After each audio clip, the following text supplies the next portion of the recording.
Hello बच्चों आज हम स्टार्ट कर रहे हैं यहाँ पे इस वीडियो में मिरर फॉर्मूला, जिसको हम किस नाम से और जानते हैं, मिरर इक्वेशन से। ये फॉर्मूला हम प्रूव करेंगे किसके लिए? कॉनकेव मिरर के लिए।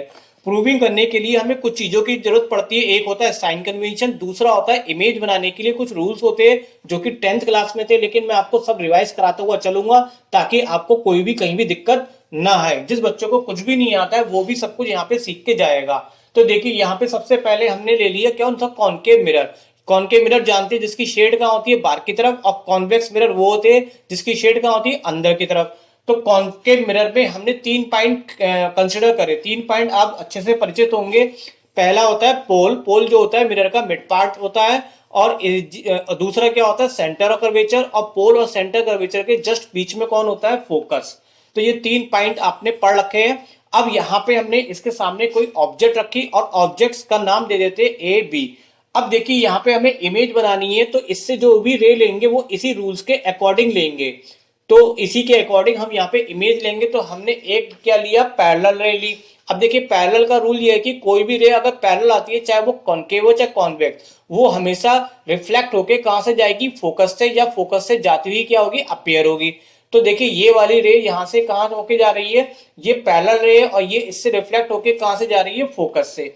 दूसरी रे हमने कौन सी ली? सेंटर ऑफ कर्वेचर से। तो सेंटर कर्वेचर का रूल कहता है कि अगर कोई रे सेंटर कर्वेचर से आती है तो टकराने के बाद भी जैसे आई है उसी पाथ पे वो रिपीट हो जाती है, वापस चली जाती है।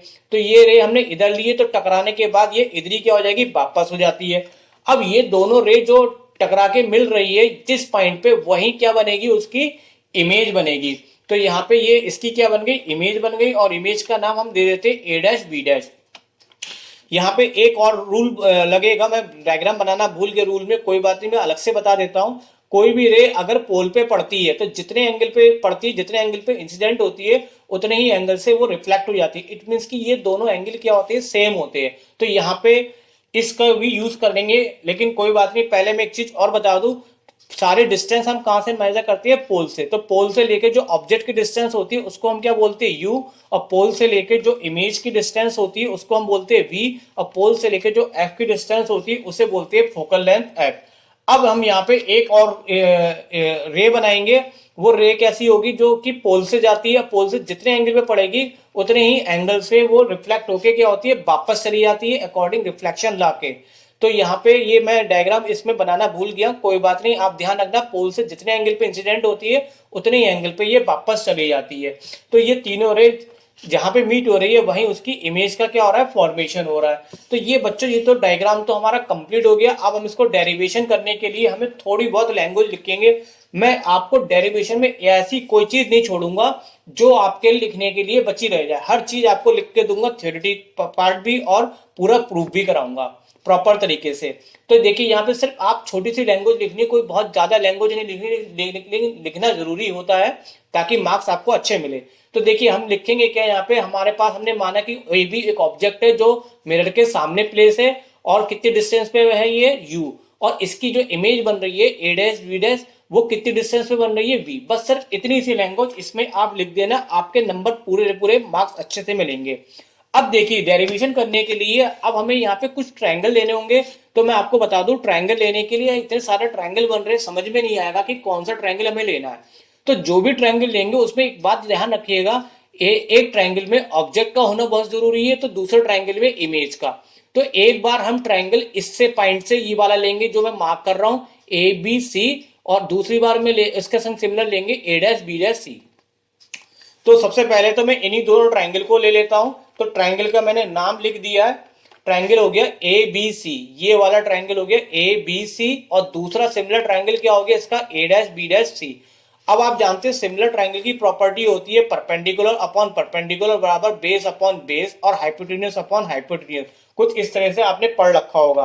तो देखिए इस ट्रायंगल का जो परपेंडिकुलर है वो ए बी है, और इसका कितना है? ए डैश बी डैश। तो इन दोनों का रेशियो हो जाएगा।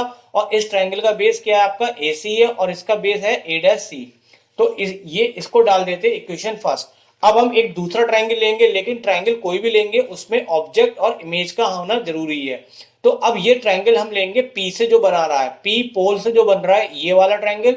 और ए डैश बी डैश कौन सा? पी से जो बन रहा है, ए dash P, A dash B dash P. तो मैंने इसको यहाँ पे लिख दिया यहाँ पे ट्रायंगल का नाम है ए बी पी, और दूसरा कौन सा है आपका ए डैश पी डैश, जो कि मार्क है यहाँ पे डायग्राम में। अब इसमें भी वही सेम कंडीशन लगाएंगे, इसका जो परपेंडिकुलर है ए बी और इसका जो perpendicular A dash B dash वो हमने लिख दिया, और इसका जो बेस है थोड़ा क्लियर करने के लिए मिटा देता हूं, तो इसका जो बेस है वो क्या आएगा आपका ए पी आएगा इस ट्रायंगल का, और इस ट्रायंगल का जो बेस है नीचे वाले का वो आएगा आपका ए डैश पी। इसको डाल देते हैं इक्वेशन सेकंड। अब हम देखेंगे दोनों इक्वेशन में लेफ्ट साइड क्या इक्वल है, तो दोनों की राइट साइड भी क्या होंगी, इक्वल होंगी। तो हम लिख सकते हैं from equation first and second से हमें क्या रिजल्ट मिलेगा, दोनों के जो राइट पार्ट है उनको हम आपस में क्या रखेंगे, इक्वल रखेंगे। अब देखिए बच्चों, यहाँ पे साइन कन्वेंशन की बात करते तो अभी इनके भी मतलब बता दूंगा आपको, लेकिन सबसे इंपॉर्टेंट है साइन कन्वेंशन के लिए सारे डिस्टेंस हम कैसे कहां से मेजर करते हैं, पोल से। All distance are measure by the measure with pole, pole के साथ, पोल से ही मेजर करेंगे हम, फ्रॉम द पोल। तो यहाँ पे देखिए ए सी हमारे पास इतना है। अब इसको हमें पोल से लिखना है। पोल से लिखने के लिए हम इसको लिखेंगे क्या, पूरा पहले यहां से यहां तक ले जाएंगे, इसका नाम हो जाएगा पी ए, या ए पी भी लिख सकते हैं। और ए पी में से हम कितना पार्ट कट करेंगे, ये पार्ट अगर हम कट कर देंगे तो ये बचेगा आपका ए सी। तो ए सी को लिखने का तरीका क्या हो गया आपका, सारे डिस्टेंस हमें पोल से लिखनी है तो इसलिए हमें ए सी को ब्रेक करना पड़ेगा। तो पहले ए से हम पी तक ले गए, ए से पी तक ले जाने का मतलब हो गया पी ए, और उसमें से हम कितनी कट कर दी हमने यहाँ से पी सी, ये वाला पार्ट हम कट करेंगे तभी हमारी क्या बचेगी, ए सी। तो ये तो हमने इसके लिए लिखा। अब नीचे हम बात करते हैं ए डैश सी। तो ए डैश सी हमारे पास ये वाली डिस्टेंस है, तो पहले इसको पोल्स तक ले जाएंगे, पूरी पोल तक आपकी कितनी हो गई, यहाँ पे पी सी हो गई। और इतना पार्ट अगर हम इसमें से कट कर देंगे तो ये बचेगी ए डैश सी। तो ए डैश सी को हम क्या लिखेंगे, P C minus P A dash. और ये already A P A P पूरी ये पोल से लिखी हुई है, इसलिए इसको कोई चेंज नहीं करेंगे। इसका बस थोड़ा सा नाम हमने रीनेम चेंज कर सकते हैं, एपी या पी ए भी लिख सकते हैं अगर समझ में नहीं आता। और ये भी क्या आपकी ए डैश पी, इसमें भी कोई चेंज नहीं करेंगे क्योंकि पोल से आ रही है। अब देखिए यहाँ पे जो मैं बात कर रहा था, जो मैंने जो टेबल लिखी है उसको आप समझ लेते हैं। देखिए इसमें क्या है कि u जो होता है हमेशा किस में लेते हैं, नेगेटिव लेते हैं। इमेज डिस्टेंस का ये है कि अगर कोई, जैसे कि मैं राइट का मतलब हो गया आपकी, अगर इमेज इधर बनेगी तो ये पॉजिटिव होती है, और इमेज अगर इधर बनती है लेफ्ट साइड में तो हमेशा क्या होती है, नेगेटिव। ये चाहे मिरर हो चाहे फिर लेंस हो। फोकल लेंथ का जो साइन होता है वो डिपेंड करता है कि वो कॉन्वेक्स है या कॉन्केव है। तो अगर कॉन्केव कॉन्वेक्स होगा तो पॉजिटिव होगा, कॉन्केव में क्या होगा, माइनस। ऑब्जेक्ट हाइट में ये है कि अगर कोई ऑब्जेक्ट बिल्कुल सीधी, ऑब्जेक्ट तो नेचुरली सीधी ही रखते हैं हम, तो हमेशा इसको किस में लेते हैं, प्लस में। अगर इमेज हाइट की बात करें, अगर सीधी बन रही है, सीधी को बोलते हैं इरेक्ट, तो पॉजिटिव, और इन्वर्टेड उल्टी बनती है तो नेगेटिव। और जो इरेक्ट होती है वो हमेशा वर्चुअल होती है, इन्वर्टेड होती है जो रियल होती है। अब देखिए यहाँ पे हम इनकी सबकी वैल्यू लगा देते हैं क्योंकि साइन कन्वेंशन के अकॉर्डिंग हमें लगानी होती है। तो पी ए से तक की जो वैल्यू है वो यू, और ये इधर की तरफ है, इधर की तरफ है तो u हमेशा किस में होता है, फिलहाल लेफ्ट साइड में सारी डिस्टेंस माइनस में होती है, लेकिन u को हमेशा आप हमेशा क्या लेंगे, नेगेटिव। तो u की जो वैल्यू है वो हम किस में लगाएंगे, माइनस में। तो ये हमने u की वैल्यू लगा दी। अब हम लगाएंगे p से लेकर c तक की। तो p से c तक के पार्ट को हम बोलते हैं रेडियस ऑफ कर्वेचर। तो यहाँ पे डिस्टेंस लिखना रह गया, तो यहाँ पे लिखेंगे r। तो यहाँ r है, और ये r भी इधर लेफ्ट साइड में पड़ रही है तो इसलिए यहाँ पे नेगेटिव में लगाएंगे। लेकिन फिर भी अगर नहीं मालूम है तो एफ फोकल लेंथ क्या होती है, रेडियस से डिपेंड होती है। और जैस अगर ये फोकल लेंथ आपकी कॉन्केव की है तो रेडियस कर्वेचर भी कॉन्केव के हिसाब से हम क्या हो जाएगा, यहाँ पे माइनस का लगेगा। तो आर की वैल्यू भी हम माइनस लगाएंगे। पी सी फिर से यहाँ पे माइनस आर हो गया। अब पी से लेकर ए डैश तक की डिस्टेंस देखते हैं। पी से ए डैश तक की जो डिस्टेंस है वो बी है, और ये इधर की तरफ पड़ रही है लेफ्ट साइड में। अगर बी की बात करें तो ये किसकी होती है, नेगेटिव में, तो ये भी माइनस का। फिर नीचे एपी क्या, ऑब्जेक्ट डिस्टेंस, जिसको हमेशा किस में लगाते हैं, नेगेटिव में। और ए डैश पी क्या है, वी है, तो ये लेफ्ट साइड में है तो ये भी नेगेटिव में। अब बस इसकी हमें कैलकुलेशन करनी है। तो कैलकुलेशन देखिए क्या हो गया, कैलकुलेशन में यहाँ ये माइनस और माइनस मिलके ये क्या पार्ट बन गया आपका, प्लस का बन गया, और यहाँ माइनस से माइनस क्या हो गया आपका, कट हो गया। तो ये रिजल्ट आ गया। अब इनकी आपस में हमने क्या करेंगे, क्रॉस मल्टीप्लाई करते हैं। क्रॉस मल्टीप्लाई में v की हमने u से करी तो माइनस यू वी, और v की हम करेंगे r से तो वी आर। यहाँ पे u की हमने माइनस r से करी माइनस यू आर, और u की हमने v से करी तो यू वी। इसमें जो है आर वाली टर्म एक तरफ कर ले रहे हैं और बिना आर वाली टर्म को एक तरफ कर लेते, तो इस वाले पार्ट को हम ले गए इधर की तरफ, तो ये पॉजिटिव बन गया, और माइनस यूबी को हम ले गए इधर की तरफ, तो ये आपका प्लस में आ गया। कहने का मतलब है जिसमें आर आ रहा था उनको एक तरफ कर लिया, विदाउट आर का एक तरफ। अब दोनों तरफ हम यूबी अब इस दोनों तरफ में इसको सबसे पहले यूबी को हम ऐड कर लेते हैं, 2UB आ गया। अब हम यूबी से क्या करते हैं, बोथ साइड डिवाइड करते हैं, तो बोथ साइड डिवाइड करने पे सब में डिवाइड में क्या आ गया आपका यूबी लगा दिया हमने। अब इसमें यो पार्ट कट रहा है, जैसे यू से यू कैंसिल हो गया तो आर अपॉन बी बचेगा, यहाँ वी से वी कैंसिल हो गया, यहाँ यूबी से यूबी कैंसिल हो गया, तो कितना पार्ट आपका बचा यहाँ पे R upon B R upon U बराबर 2/1।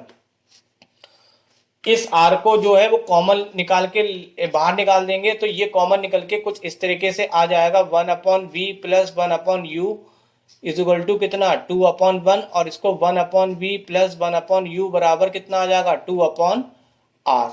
तो ये कुछ इस तरीके से आ जाएगा, जिसको मैंने यहाँ पे डायरेक्टली लिख दिया है। अब देखिए ये फॉर्मूला आपने पढ़ रखा होगा, जो फोकल लेंथ होती है एफ इक्वल टू कितनी होती है r/2, और इससे r निकालेंगे तो r बराबर कितना लिख सकते हैं 2f। तो यहाँ पे हमने r की जगह 2f लगाया, 2 से 2 कट गया, तो रिजल्ट आ गया आपका 1/v plus 1/u is equal to 1/f। तो ये बच्चे यहाँ पे क्या आ गया आपका मिरर फॉर्मूला आपका प्रूफ होके आ गया। लेकिन अब एक चीज और है, जब भी क्वेश्चन बोर्ड में पूछा जाता है मिरर फॉर्मूला का, तो उसके संग एक दूसरा फॉर्मूला भी ड्राइव करवा लिया जाता है, वो है मैग्निफिकेशन। तो वो भी मैं आपको करा देता हूँ मैग्निफिकेशन का फॉर्मूला, क्योंकि ये इसके साथ लगा हुआ क्वेश्चन जरूर आता है।